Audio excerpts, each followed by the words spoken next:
In the quiet hum of an empty house, where memories hang in the air like dust motes in the sun, a phone buzzes.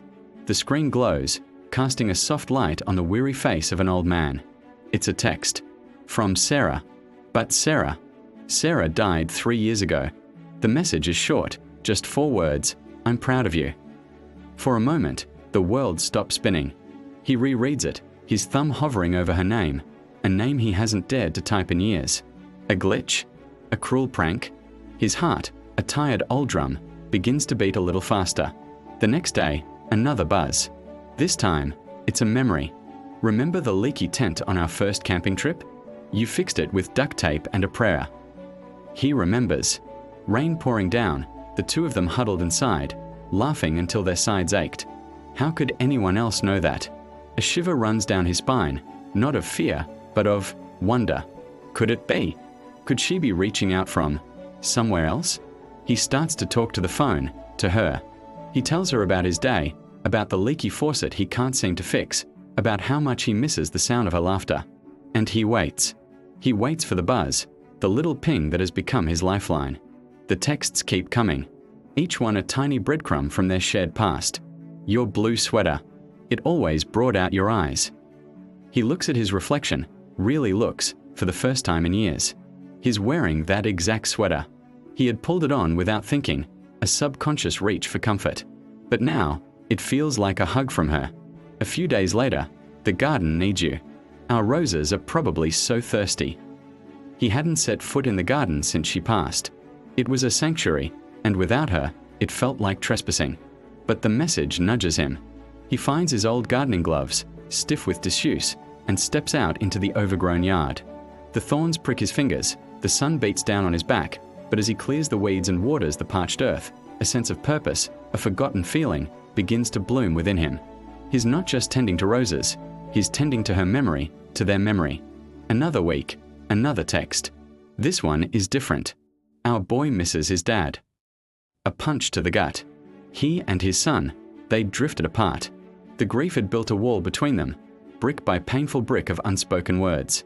He hadn't known how to be a father without her being a mother beside him. The phone feels heavy in his hand.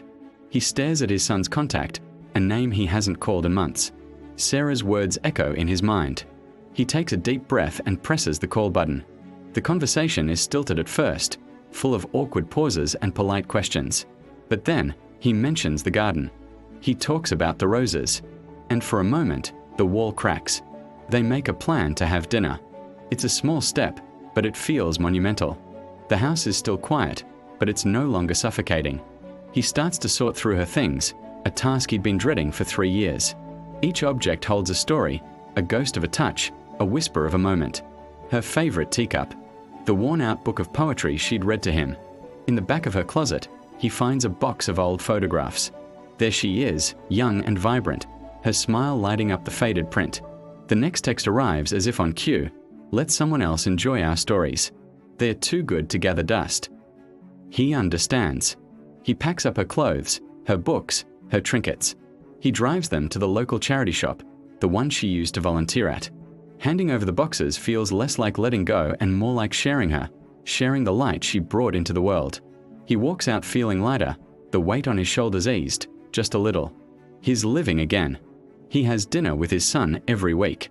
He volunteers at the charity shop, surrounded by the echoes of his wife's kindness. He even fixes the leaky faucet. He's found a new rhythm, a life after.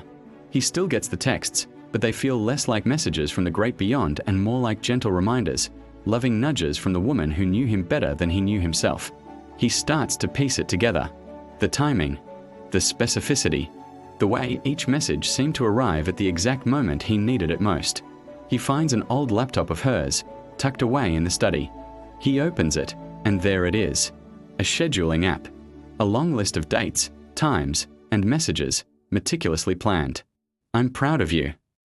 Remember the leaky tent. Our boy misses his dad. All of it. A final gift. A roadmap out of the darkness, drawn by her loving hand before she left. He scrolls to the very last one, scheduled for today. His finger trembles as he clicks on it. The words blur through his tears. If you're reading this, it means you chose to live. And that's all I ever wanted. Live for us both, my love.